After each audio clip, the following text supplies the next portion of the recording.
ग्रंथ विश्राम बोध का द्वितीय प्रकरण चल रहा है। महाराज फरमा रहे, तेसी मुख पर कासुवे जैसी आशे माय, मूड़ा की अड़कार जू छानी रहे जना। कह रहे महाराज किसी ने मूला खाया हो तो उसकी डकार आती, स्थिति भी नहीं रहती। खा लिया था ये ना है वाली आज अब क्या आप लोग जो डकार का ले खाए ना हां बता है नहीं तो कह रहे महाराज की जैसी आशा अंदर में होती है वैसी बात मुंह पे आ जाती है। तो लक्ष्य बेराग बिहार के आदि अंत सु विरोध, जे भेड़ा होए चर्चा करे तो वचन वचन में क्रोध, तो वचन वचन में क्रोध युद्ध करे साच दतावे, मन माया से राग त्याग सुनता दुख पावे, राम चरण ऐसे सु मिल्या रहे नहीं मोद, लक्ष्य बेराग व्यवहार के आदि अंत सुविरोध। करे महाराज वैराग और संसार का व्यवहार दोनों एकदम विपरीत,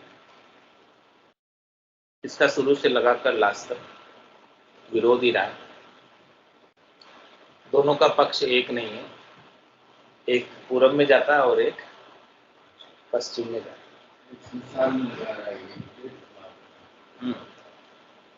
तो महाराज में जब भेड़ा हो चर्चा करे तो वचन वचन में, और यदि वो इकट्ठे होकर भेड़े होकर चर्चा करते हैं तो दोनों की आशा अलग है, दोनों के विचार अलग है, तो फिर दोनों के विचार मिलते नहीं।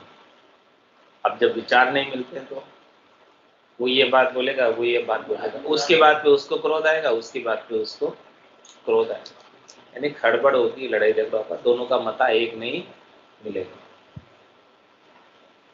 तो वचन वचन में क्रोध युद्ध करी साच दकावे, तो वो क्या करेंगे, दोनों आपस में युद्ध करेंगे, युद्ध करके क्या करेंगे, सांच को दकाएंगे। यानी वो ये कहेगा कि सांच ही है, वो कहेगा सांच ही है, दोनों आपस में सांच के लिए झगड़ा करेंगे। मन माया से राग त्याग सुनता दुख पावे, संसारी क्या करेगा, सरक्त क्या करेगा, सरक्त का मन माया से राग, सरक्त को माया से हेत है, और सरक्त को संसारी को कोई त्याग की बात कहे तो वो त्याग की बात सुनते ही दुखी हो जाता है कि मुझसे तो शरीर संसार के सुख छूटते नहीं, मैं तो नहीं छोड़ पाता, ऐसा संसारी है।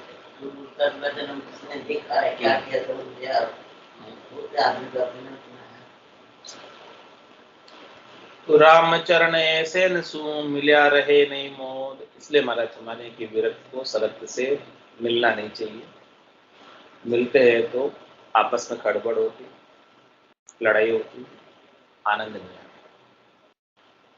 लक्ष्य राग व्यवहार के आदि अंत सो विरोध, तो बेटा रोटी खपे तक नहीं है रे बिहारी सो करे जो लक्ष्य मैंने सत्संग चालू किया तो छाया सुननी पई जाया तो बिटल बिहारी हो, सो बिटल बिहारी हो ये संग जे तो रंग लेवे, वे जब तब लांगा दाव पाड़ पावा तड़ देवे, रामचरण न्यारा रहे तब हाल निभेगा सोय, मेल बिहारी सो करे जो लच बैरागी होय। कह रहे महाराज की जो बैरागी के लक्षण वाला है वो अपना मेल मिलाप संसार के व्यवहार से करता है।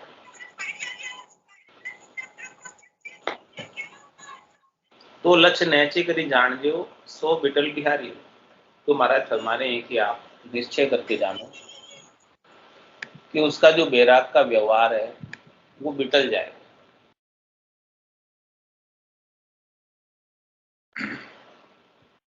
सो बिगड़ जाएगा।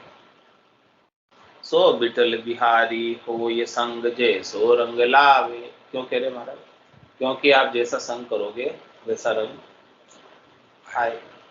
संगत का असर तो आएगा ही आएगा। कंदली सीप भुजंग मुख स्वाति एक गुण तीन, जैसी संगति बैठी है तैसो ही फल दी। कह रहे स्वाति नक्षत्र की गुण तो एक ही है, लेकिन वो केले के पत्ते में गिर गई, क्या बन जाएगी? कपूर। और सीप के मुख में गिर गई मोती, क्या बन जाएगी? मोती। और सांप के मुख में गिर गई, क्या बन जाएगी? जहर। तो स्वाति नक्षत्र की गुण तो एक ही है, लेकिन जैसी संगति में जाकर पड़ेगी वैसी वैसी हो जाएगी। तो वही बात महाराज कह रहे हैं कि यदि वैरागी है और संसारिक का व्यवहारिक का संग करता है तो उसका वैराग बिगड़ जाता है, बिगड़ जाता है। सो बिटल बिहारी हो ये संग जे सो रंग ले वे जब तब लांगा दाव पाड़ पावा तल देवे। कह रहे हैं कि जब तब जो है कभी न कभी उनका दाव लग ही जाता है, जिनका संसारी होता है। और जब दाव लग जाता है तो वो पाड़ कर, बैराग से पाड़ कर, गिरा कर पाँवों के तले दे देते हैं, नीचे उतार देते हैं, रसातल में दे देते हैं। तो कह रहे महाराज कि क्या करना चाहिए फिर वैरागी? राम चरण न्यारा रहे तब हाल निभेगा सो।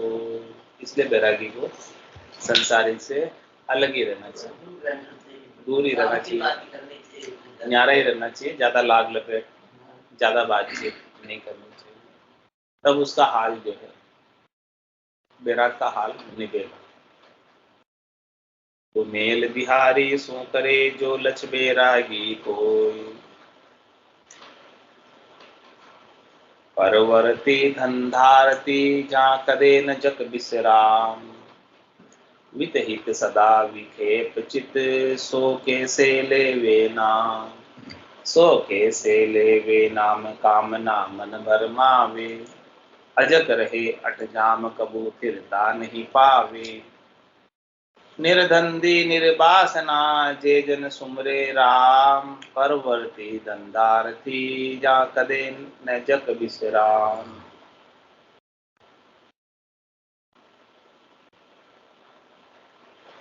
कह रहे महाराज जो प्रवृत्ति पसारे में है, जो धंधे में लगे हुए, तो उनको, धंधे वालों को कभी जक नहीं आता, विश्राम नहीं होता धंधे में। ग्राहक का फोन रात को आ गया तो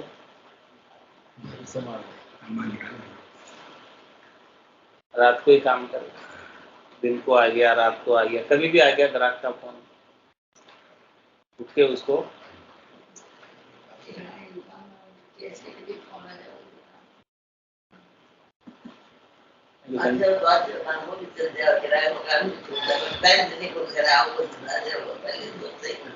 तो कह रहे हैं कि उनको कभी जक नहीं होता, विश्राम नहीं होता धंधे वालों को, जो प्रवृत्ति पसारे में लगे हुए। वो क्या करते हैं, उनके चित्त में क्या लगा रहता है? वित्त हित सदा विक्षेप चित्त सो कैसे लेवे। वित्त के हित के लिए, वित्त किसको कहते हैं? वित्त क्या होता है? वित्त मंत्री। पैसा, पैसा, पैसे के लिए, रुपए के लिए, धन के लिए उनका चित्त हमेशा धन प्राप्ति में ही लगा, धंधे वाला, कि कैसे अधिक से अधिक धन। आप तो तक चले जाते हैं धन के लिए। तो वो कह रहे कि चित्त में हमेशा धन ही बसा रहता है। और जब चित्त में धन बसा हुआ है तो फिर चित्त में राम जी कैसे बसे? चित्त तो एक ही है, चित्त तो एक ही है। तो एक चीज बसा लो चित्त में, चाहे तो धन बसा लो और चाहे राम जी बसा लो, दोनों एक साथ कैसे बसाओ? तो धंधे वालों का चित्त तो वित्त हित सदा विक्षेप, उनके चित्त में विक्षेप रहता है। विक्षेप किसका रहता है? वित्त के हित का, कि अधिक से अधिक धन कमाना है, ज्यादा से ज्यादा, कितना अधिक मैं कमा सकूं उतना मैं कमाऊं। तो महाराज जब चित्त में विक्षेप है धन का, हाँ, तो सो कैसे लेवे नाम, वो नाम कैसे लेते, तो जैसे ही नाम लेने की सोचता है ग्राहक याद आ जाता, फटाफट फोन उठा के करने लगे, आ नहीं जाता करने लगे, कोई काम याद आ जाता धंधे का, तो नाम लेना छोड़कर वो काम करने लगे याद आते ही। और जब नाम सुमरन करते हैं ना तब उस समय ज्यादा सब बातें याद आती है, उस समय काम याद आते हैं सब, उस समय सब चीजें याद आती है। हाँ, तो उस समय सारे काम वो करने को नाम को छोड़कर लग जाते। सो कैसे लेवे नाम कामना मन भरमावे, मन के अंदर अनेक प्रकार की कामनाएं लगी हुई, मनोकामना मनोरथ लगे हुए, तो उनका मन जो है हमेशा भ्रम में पड़ा रहता है कि मैं इन कामनाओं से सुख प्राप्त कर लूंगा, ऐसा भ्रम है।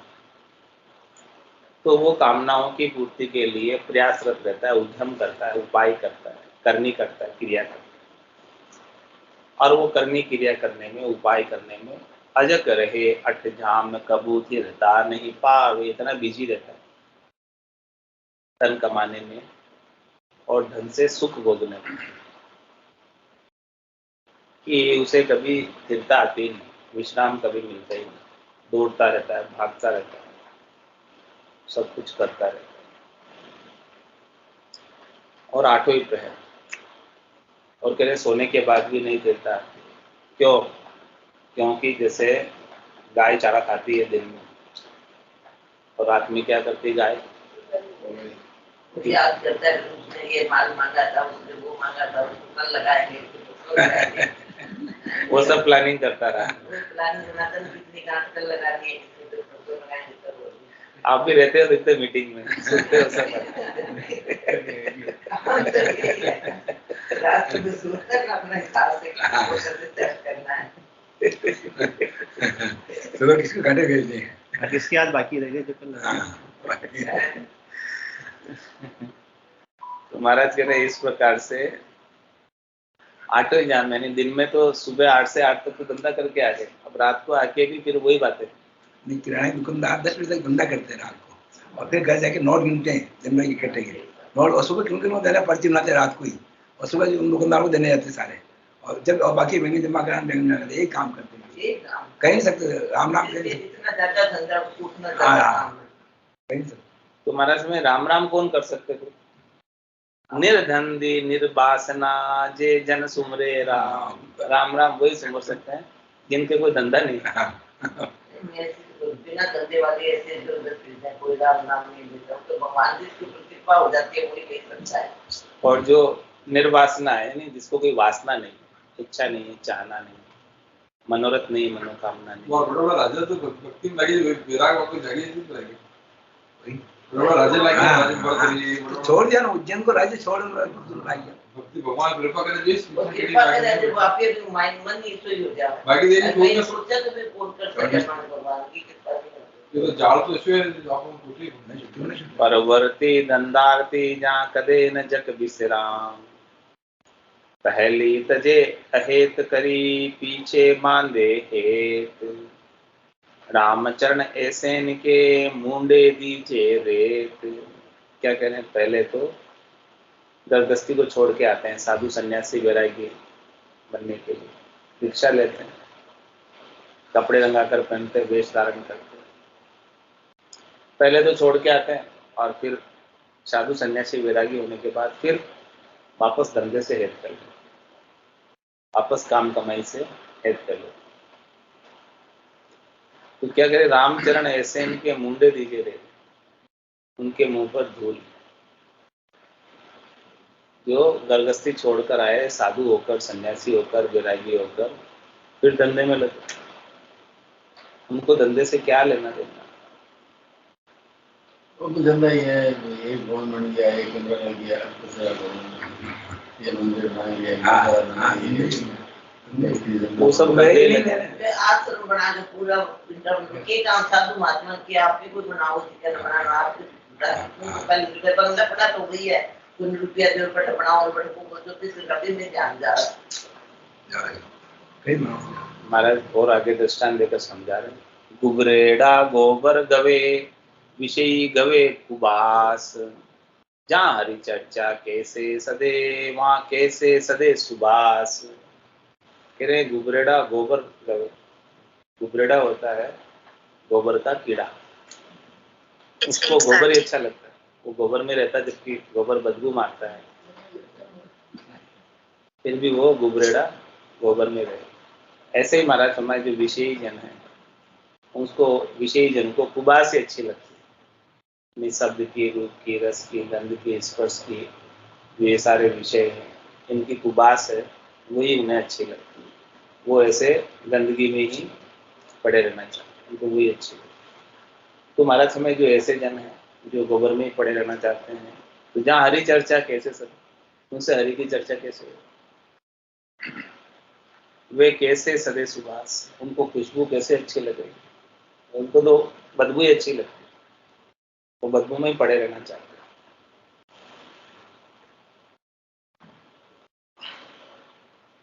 विषयी विषय विलास हित स्वाद श्रृंगार रत, राम बजे विषया तजे सो भाड़ो दे विरक्त, सो भाड़ो दे विरक्त नहीं इंद्रिया बिचलावे, बिचलिया बीफर जाए बीफरी हाथ न आवे, ताते बिरकत सूरवा प्रथम ही रखे जपत, विषयी विषय विलास हित स्वाद श्रृंगार रत। कह रहे हैं संसार में दो प्रकार के जन, एक तो विषयी जन, विषयी जन विषय के विलास के हित के लिए स्वाद और श्रृंगार में रत रहे,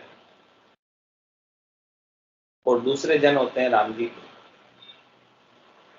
जो राम बजे विषया तजे, जो राम जी के नाम का सुमरण करते हैं और विषयों के सेवन को छोड़ देते हैं। सो भाड़ो दे, भोजन प्रसाद तो वो भी पाते हैं और भोजन प्रसाद वो भी पाते हैं, लेकिन एक तो स्वादों के लिए पाते हैं और दूसरा शरीर को भाड़ा देने के लिए पाते हैं, इतना अंतर। सो भाड़ो दे विरक्त नहीं इंद्रिया विचलावे, स्वादों के लिए अपनी इंद्रियों को विचलित नहीं करते, जैसा मिल गया वैसा पा लेता, ये नहीं कहता है मुझे यही चाहिए, यही खाना है। विचलिया बीफर जाए बीफरी हाथ न आवे, यदि इंद्रिया विचलित हो जाती है तो महाराज हमारे वो बिफर जाती है, बिफर जाने के बाद हाथ नहीं आती, बिफरी भी रहती। ताते विरक्त सूरवा प्रथम ही रखे जपत, इसलिए महाराज हमारे की जो शूरवीर है विरक्त, वो पहले से ही जागता रखता है कि इंद्रिया कहीं बिफर नहीं जाए, इंद्रिया कहीं फेल नहीं जाए, विचलित नहीं हो जाए। विषयी विषय विलासित स्वाद श्रृंगारत, सबर तजा शंका तजा फिरे विकल बेहाल, वे जैसे गुबरेड़ा पशु चले हरियाई चाल, चले हरियाई चाल हरिया सुना गर चरी है, तब धनी पहुंचे आए भागता जेर न करी है, कोई ऐसे को सिद्ध मान के मूड मुसावे माल, सबर तजा संख्या तजा फिरे बिकल बेहाल। कह रहे हैं महाराज की जो जिनको सबर नहीं, संतोष नहीं, शांति नहीं, शीतलता नहीं, धीरता नहीं, और जो अपने साधु होने की, वेशधारी होने की शंका को भी छोड़ देते, यानी उसकी मर्यादा नहीं रखते कि हम साधु हैं, हमको ऐसा कार्य करना शोभा नहीं देता है, फिर भी वो कार्य कर लेते हैं, शंका नहीं करते, खुद कर्म करते हैं। तो सबर तजा संख्या तजा फिरे विकल बेहाल, अपने इंद्रियों की सुख के लिए विकल होकर, बेहाल होकर घरों घरों में फिरते हैं। कैसे? वे जैसे गुबरेड़ा पशु चले हिरियाई चाल, वे गुबरेड़े की तरह, गोबर के कीड़े की तरह और पशु की तरह है, जो उजाड़े पशु की तरह, हरियाई चाल है, उजाड़ा पशु, चले हरियाई चाल हरिया सून्या गर चरी है, जो सूने घर होते हैं, सूने घर के अंदर यानी सूना खेत होता है, वहाँ उजाड़ा पशु घुस जाता है और पूरे खेत को खराब कर देता है। ऐसे ही महाराज हमारे जो सूना घर होता है, वहाँ ये ऐसे घुस जाता है। तब धनी पहुंचे आए भागता जेर न करिए। और जब धनी पहुंच जाता है घर का मालिक, तो फिर भागते नजर आते हैं।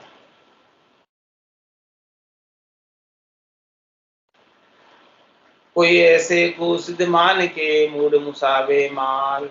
ऐसे महाराज हमारे हैं कि इस प्रवृत्ति के जो जन होते हैं उनको सिद्ध मानकर अपने माल को मसा जाते हैं, उनको दे देते हैं माल सिद्ध समझ के, तो ठगा जाते हैं। सबर तजा संख्या तजा फिरे बिकल बेहाल। तो हाल चुक बैरागी माया नारी सु आसक्त होय सो दुखी होय दिसु बैराग ने। तो माया नारी को त्याग चाहिए, खारी लागे सो चाहिए। कह रहे कि जो बैरागी है अपने हाल से चूक जाता है, यानी बैराग के हाल से चूक जाता है, वो नारी से और माया से आसक्त हो जाता है। तो जो नारी और माया से आसक्त हो गया उसे दुखी होना पड़ता है। इसलिए महाराज कह रहे हैं कि बैरागी को तो माया और नारी का त्याग ही रखना चाहिए। माया और नारी खारी लगनी चाहिए, यानी उनसे दूरी रहना चाहिए, नजदीक नहीं जाना चाहिए।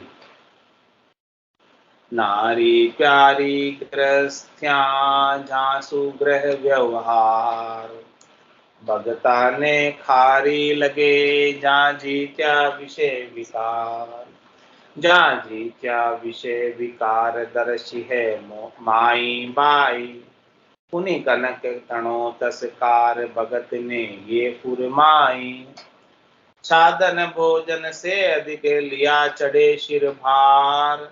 नारी प्यारी गृहस्थ्या जासु गृह व्यवहार। कह रहे महाराज की जो नारी है वो गृहस्थियों को प्यारी है, संसारियों को प्यारी है, उनके लिए अच्छी, जिससे उनका घर का व्यवहार निभता है, चलता है। नारी के बिना गृहस्थ धर्म नहीं निभता, गृहस्थी नहीं चलती नारी के बिना। तो गृहस्थी चलाने के लिए नारी आवश्यक है, वंश वृद्धि करने के लिए आगे नारी आवश्यक है।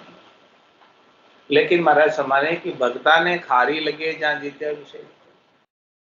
जिसने विषय विकारों को जीत लिया है, विषय विकारों को छोड़कर आ गए हैं, ऐसे भक्ति करने वाले जनों के लिए नारी खारी, यानी उनको मीठी नहीं लगनी चाहिए। गृहस्थियों को तो मीठी लगेगी, लेकिन साधुओं को खारी लगेगी। जा जीत्या विषय विकार दर्शी है माई बाई। और नारी कोई आई भी है तो उसको किस दृष्टि से देखे? माई बाई, माता की दृष्टि से देखे, चाहे छोटी है चाहे बड़ी है, सभी नारी मात्र माता है। और क्या कहते? उन्हीं कनक तणो तस्कार भगत ने ये पूर्णमाई। और नारी का तो हित करना ही नहीं,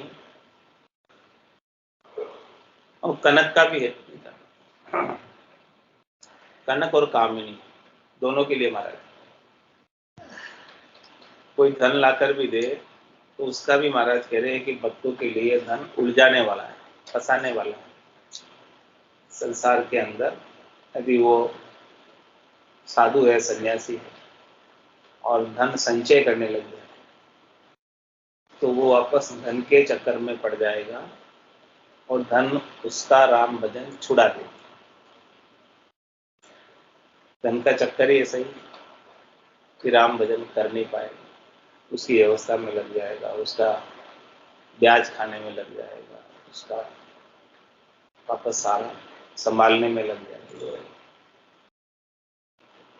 इसलिए महाराज कह रहे हैं कि क्या करना चाहिए, कितना लेना चाहिए धन कोई लेके आवे तो साधु की। छाजन भोजन से अधिक लिया चढ़े शिर भार। कह रहे कपड़े और भोजन इसके लिए जितनी जरूरत है उतना ले लो, इससे अधिक लोगे तो आपके सिर के ऊपर भार चढ़ेगा, वजन नहीं कर पाओगे, सिर पे भार हो जाएगा। अधिक धन संग्रह करने का, परिग्रह करने का, संचय करने का सिर पर भार चढ़ जाता है, उस भार की वजह से वजन छूट जाता है। तो कह रहे हैं कपड़े पहनने के लिए और भोजन करने के लिए जितना चाहिए उतना ले लो बस। नारी प्यारी गृहस्थ्यां जासु गृह व्यवहार, मांडन ई संसार को कनक कामिनी दोई, दोई बिना ग्रह चार को भलो न दर से कोई, भलो न दर से कोई भगत को करे बिगाड़ो, हरे ज्ञान बेराग त्याग पर प्रत्यग धाड़ो, रामचरण सतगुरु धनी कृपा उबरण होय, मांडन ए संसार को कनक कामिनी दो। हमारा जमाने के संसार के अंदर कनक और कामिनी दो ही है, जिससे ये संसार चलता है, मंडता है। मांडने का मतलब संसार आगे चलाना है। हाँ, गृहस्थी आगे संसार को चलाने के लिए आवश्यक है। क्या आवश्यक है? दोनों आवश्यक, कनक और कामिनी। कनक और कामिनी के बिना संसार नहीं चलता, गृहस्थ नहीं चलता, गृहस्थ का सुख नहीं ले सकता बिना धन के और बिना स्त्री। गृहस्थ का सुख लेना है तो दोनों चीज चाहिए, गृहस्थियों को दोनों चाहिए, कनक और कामिनी। दो ही बिना ग्रह चार को भलो न दर से कोई, तो दोनों के बिना गृहस्थियों का भला नहीं है, अच्छा नहीं है। गृहस्थी चलानी है तो धन भी होना चाहिए और स्त्री भी होनी चाहिए, उसके बिना अच्छा नहीं। भलो न दर से कोई भगत को करे बिगाड़ो, लेकिन भगत के लिए विपरीत है दोनों। भगत के लिए भजन में भांगा डालने वाले कौन? कनक और कामिनी दोनों। भक्ति नहीं करने देते, धंधे लगाए रखते, काम लगाए रखते, कुछ ना कुछ काम अड़ाती रहती और उसके वशीभूत होकर काम मनुष्य करता रहता। काम किस लिए करता है? धन प्राप्ति के लिए। और धन क्यों प्राप्त करता है? गृहस्थी चलाने के लिए।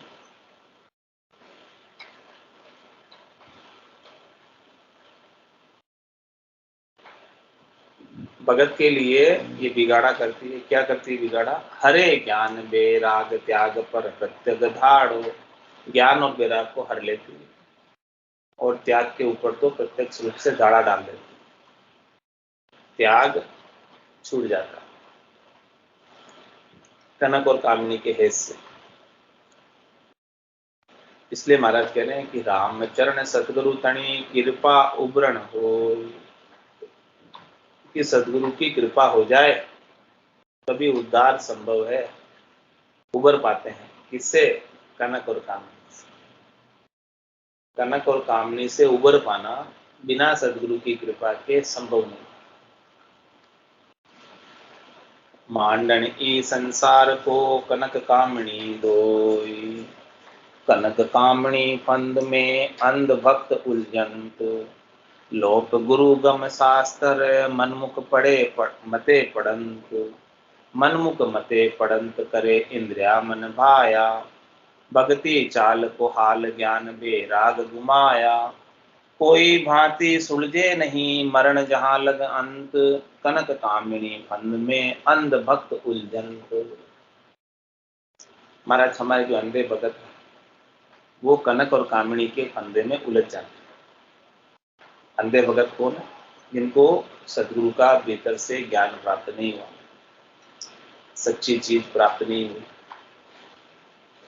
तो क्या करते? लोक गुरुगम शास्त्र, शास्त्र में जो विधि निषेध की बात बताई है उसको लोक देते हैं, क्या करना चाहिए क्या नहीं करना चाहिए वो किसी बात को देखे बिना ही मनमुखी होकर जो मन को अच्छा लगता है वो करते थे। और सदगुरु के ज्ञान के गम को भी लोप देते। मनमुख मते पड़ंत करे इंद्रिया मन भाया, जैसे जैसे उनके इंद्रियों को अच्छा लगता है वो वही सब कार्य कर। भक्ति चाल को हाल ज्ञान बेराग गुमाया, भक्ति की चाल और भक्ति का हाल, It's 8:45. ज्ञान और बेराग घुमा दे। कोई बाती सुलझे नहीं मरण जहां लगन, कह रहे महाराज जब तक उसकी मृत्यु नहीं होती, यानी मृत्यु पर्यंत अंत तक नहीं सुलझ पाता। कनक कामिनी फंद में अंध भक्त उलझन, कनक कामिनी लिपटिया गुरुगम ज्ञान घुमाए, सतपुरुषा का सत शब्द सुनत सया नहीं जाए, सुनत सया नहीं जाए ताप हृदय में जागे, के लड़के सामा मंडे नहीं तो बिड़तरु भागे, रामचरण ए सैन सो मिलिया नहीं सुख बरताए, कनक कामिनी लिपटिया गुरुगम ज्ञान घुमाए। कह रहे जो महाराज कनक और कामिनी से लिपट जाते हैं, जो कनक और कामिनी का संग कर लेते हैं, उनका सद्गुरु के ज्ञान का गम गुम जाता है। फिर सत्पुरुष जो बात कहते हैं वो उनको सहन नहीं है, क्योंकि सत्पुरुष तो खींच खींच कर कहते हैं, बात तो बजा के कहते हैं, तो उनको बात फिर कड़वी लगती है। सतपुरुषा का सत शब्द सुनत सया नहीं जा, वो सहने में नहीं है। उनके जो सत्पुरुषों की बात है कनपट्टी में लगती, सुनत सया नहीं जाए ताप हृदय में जागे। उनको सत्पुरुष तो अच्छी बात कह रहे हैं, त्याग और वैराग की बात कह रहे हैं, लेकिन वो तो कनक और कामने से लिपटे हुए हैं, तो फिर उनको तो क्रोध आता है कि ऐसा क्यों कह रहे मेरे लिए। के लड़के सामा मंडे नहीं तो बिड़ करो भागे, तो क्या करते हैं लड़ते हैं, वाद विवाद कर तरफ तू तरफ करते, या तो लड़ेंगे या फिर बिड़क के भड़क के भाग जाएंगे छोड़कर, गुरु के सानिध्य को छोड़कर चले जाएंगे, बोलते गुरु बहुत खराब है, रोज डांटता है, छोड़ के चले जाए। रामचरण ऐसे न सुन मिल्या न सुख बरता है, ऐसे जनों से मिलना लाभदायक सुख नहीं है। कनक कामिनी लिपटिया गुरुगम ज्ञान घुमाए,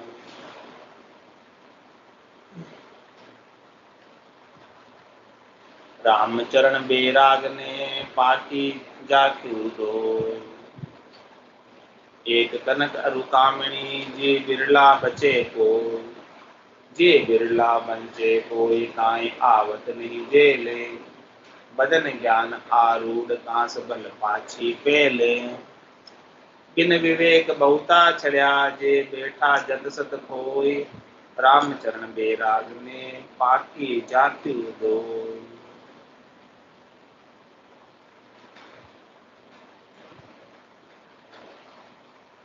महाराज हमारे की बेराग के लिए पक्का दुश्मन है दोनों, पाकी जाक्यू दो। कौन पक्के दुश्मन? एक कनक अरु कामिनी जी बिरला बचे, एक कनक और दूसरी कामिनी, जिससे कोई बिरले ही बच पाए, बाकी सबको उड़ जाए। ये बिरला बचे कोई काई आवतने जेल, कौन बच पाए? जिसने कनक और कामिनी को आते हुए जेला नहीं, जेलने का मतलब स्वीकार नहीं किया, उपयोग नहीं किया, उनको नमस्कार कर दिया कि आप यहाँ से आइए वहाँ बता दो हैं, हमारे पास तो बहुत है। हाँ, ये बात कनक और जब भक्ति करने वाले जन के आ जाती है कनक और कामिनी। किनके आई थी कनक कामिनी? कबीर साहब के आई थी। कैसे आई थी कबीर साहब के?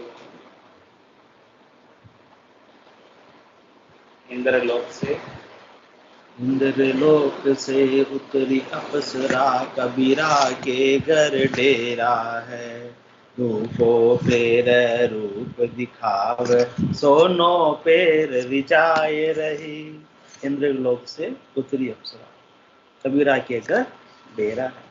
और क्या पहन के दी जा रही है? रूपा, चांदी और सोना पहनकर दी जा रही है, सुंदर बनकर, आकर्षक बनकर कबीर साहब को दिखाने के लिए आई है। इंदर बरस धरती बीज, पत्थर को क्या बीज रही, ते अपने घर जाओ मेरी बहना, कबीरा को क्या रीज रही। कबीर साहब क्या फरमा रहे हैं इस गाँव से? इंदर बरसे धरती बीज है, पत्थर को क्या बीज। जो कमजोर दिल वाले हैं, जो उन्होंने ऐसी साधना नहीं की है, वो तो फटाफट तुम्हारे बस में हो जाएंगे, परंतु मैं तो साधना करके मैंने तो अपने दिल को क्या कर लिया? मजबूत कर लिया, पत्थर दिल कर लिया। अभी उपजाऊ जमीन पर कोई पानी बरसे तो हो सकता है कुछ अंकुर उगने की संभावना हो, पत्थर पे क्या उगेगा? पत्थर पे तो पानी टिकेगा भी नहीं। तो इंदर बरस धरती बीज, पत्थर को क्या बीज रही, ते अपने घर जाओ मेरी बहना। अभी रामचंद्र जी महाराज ने बताया ना, माई और बाई, ते अपने घर जाओ मेरी बहना, कबीरा को क्या रीज रही। वो भी अप्सराएं तो जोरदार थी, क्योंकि उन्होंने को एक्सपीरियंस बहुत अच्छे रहे थे। उनको जिन को उन्होंने वश में करने की कोशिश की, सबको वश में कर लिया, तो इसलिए वो भी जोरावर हो रही थी। बोलती है हाँ, अच्छे को कर लिया। बड़े बड़े जोगेश्वर मोया, शंकर ने जा धारी रे, आबू के पाड़ा में मोया, आई रे कबीरा थारी बारी रे। बड़े बड़े जोगीश्वर, जिन्होंने सैकड़ों हजारों वर्षों से तपस्या कर रहे थे, कोई हिमालय की कंदराओं में, कोई माउंट आबू पर, कहाँ पर कर रहे थे, उनको भी हमने जाकर मोहित कर लिया, वश में कर लिया, उनकी तपस्या हमने भंग कर दी। बड़े बड़े जोगेश्वर मोया, बड़े बड़े नामी ग्रामी, और शंकर ने जा धारी। यहाँ तक कि तुम तो इंसान हो, जो बड़े बड़े देवता है, महादेव है, उनको भी हमने मोहित कर लिया। जब भगवान विष्णु ने मोहिनी रूप धारण किया, तो एक बार तो भगवान शंकर भी उनके पीछे हो गए। बड़े बड़े जोगेश्वर मोया, शंकर ने जा धारी रे, आबू के पाड़ा में मोया, आए रे कबीरा थारी बारी रे। इसलिए आज कबीर साहब तुम्हारी बारी है, तुम्हारी परीक्षा, तुम्हारा एग्जाम है। जात जुलाहा नाम कबीरा, ये काशी के वासी है, मारे तो मन में ऐसी आवे, एक माए दूजी मासी रे। जाति के तो क्या है हम? जुला है, और नाम क्या है? कबीर है, और काशी में रहते हैं। और मेरे मन में तो कैसी आ रही है? तुम भले सुंदर हो, सोना पहन के आई हो और चांदी बन के आई हो, कितना ही रूपवान बनकर आई हो, परंतु अभी बात है कि उसको स्वीकार नहीं करे, तो हमारे तो मन में ऐसी आवे, एक माए दूसरी मासी। तुम एक तो मुझे अपनी माँ नजर आ रही हो, बाई और माई, और दूसरी मुझे मासी नजर आ रही हो, माँ जैसी नजर आ रही हो, माँ की बहन नजर आ रही हो। तो अब माँ तो क्या करेगी? मैं तो आपका कैसा हूँ, किसके समान हूँ? पुत्र के समान हूँ, बेटे के समान हूँ। बेटे को रिझाओगी क्या? तो जात जुलाहा नाम कबीरा, ये काशी के वासी है, मारे तो मन में ऐसी आवे, एक माए दूजी मासी रे। अब ऐसी स्थिति कैसी हो गई? किस प्रकार से ऐसी स्थिति हो गई, और अपनी भी कैसे हो पाएगी? मैं सायब को ऐसे रटियो, कोयो काचे धागे रे, रामानंद के भया कबीरा, जल में आग नहीं लागे रे। मैं साहेब को ऐसे, सृष्टिकर्ता परमात्मा के नाम को, ब्रह्म के नाम को, प्रकार मकार को, राम जी के नाम को मैंने ऐसे रटा, ऐसे रटा, ऐसे रटा कि लीव लग गई, और अब मेरा मन राम जी के नाम में गरकाब हो गया। अब वो संसार की, अब मुझे क्या, माया कणक और कामनी खारी लगती है। गृहस्थियों को तो प्यारी लगती है, और मुझे क्या लगती है? खारी लगती है। मैं साहिब को ऐसे रटियो पोयो काचे धागे रे, रामानंद के भया कबीरा जल में आग नहीं लागे रे। मेरा शरीर काया कलश विषय रस भरियो, कहो किसी विधि छूटे, खान पान मरकट की मूठी काल कुंजड़ो फूटे। जब तक मैं भी भक्ति में नहीं लगा था तो पूरी काया में सारे विषय लगे हुए थे, शब्द रूप रस का निष्पर्श के। तो उस समय तो मैं तुमको स्वीकार कर लेता कि आ जाओ, मैं तो तुम्हारी बाट जो रहा था, परंतु अब तो बिल्कुल उल्टा हो गया। काया कलश में विषय रस था, अब वो विषय रस तो किसमें परिवर्तित हो गया? राम रस में परिवर्तित हो गया। राम नाम का इतना सुमरण किया कि सारी मेरी वासनाएं शांत हो गई। का और क्या हो गया? मैं साहेब को ऐसे रटियो पोयो काचे धागे रे, रामानंद के भया कबीरा जल में आग नहीं लागे रे। पूरे शरीर के अंदर तो मेरे राम नाम रूपी जल से शीतलता हो गई है। अब सारी वासनाएं शांत हो गई है। अब सारा जल ही जल है, परमात्मा ही परमात्मा है रोम रोम के अंदर। तो अब मेरे आग लगने वाली नहीं, कौन सी? वासनाओं की आग मुझे सता सकती नहीं है। बोलो राम सतगुरु देव जी महाराज ने धन्य हो। परम दयाल सतगुरु सुखराम जी महाराज ने धन्य हो। स्वामी जी श्री रामचरण जी महाराज ने धन्य हो। अनंत श्री स्वामी जी श्री रामचरण जी महाराज के ज्ञान स्वरूप भगवान ने धन्य हो। केवली भगवंता ने धन्य हो। जीवा तारदार ने धन्य हो। मोक्ष के मालिका ने धन्य हो। अनंत कोटि संतान ने धन्य हो। राम सभा में राम राम सभा ने राम राम।